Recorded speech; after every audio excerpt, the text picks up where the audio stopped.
بلکہ زندہ ہے، دیکھو تو صحیح وہ حرکت کر رہا ہے۔ دکھیاری ماں نے بے تابی کے ساتھ اپنے منع کی لاش پر سے کپڑا اٹھایا اور دیکھا تو سچ مچ وہ زندہ تھا اور ہاتھ پیر ہلا کر کھیل رہا تھا۔ اتنے میں وہ خانقاہ والے بزرگ اندر سے باہر تشریف لائے اور بچے کو زندہ دیکھ کر ساری بات سمجھ گئے، اور پھر لاٹھی اٹھا کر یہ کہتے ہوئے اس مدنی منع کی طرف لپکے کہ تو نے ابھی سے تقدیر خدا بندی عز و جل کے سر بستہ راز کھولنے شروع کر دیے ہیں۔ مدنی منع وہاں سے بھاگ کھڑا ہوا اور وہ بزرگ رحمت اللہ تعالی علیہ اس مدنی منع کے پیچھے دوڑنے لگے۔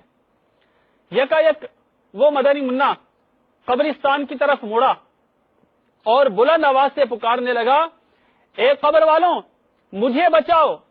تیزی سے لپکتے ہوئے وہ بزرگ اچانک ٹھٹک کر رک گئے، کیونکہ قبرستان سے 300 مردے اٹھ کر اس مدنی منع کی ڈھال بن چکے تھے، اور وہ مدنی منع دور کھڑا اپنا چاند سا چہرہ چمکاتا مسکرا رہا تھا۔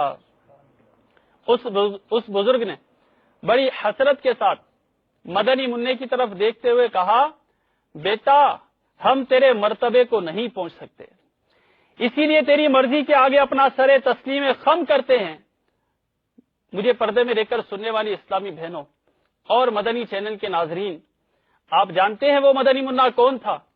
اس مدنی منع کا نام عبد القادر تھا، اور آگے چل کر وہ غوث الاعظم علیہ رحمت اللہ الاکرم کے لقب سے مشہور ہوئے، اور وہ بزرگ ان کے نانا جان حضرت سیدنا عبداللہ صومعی علیہ رحمت اللہ القوی تھے۔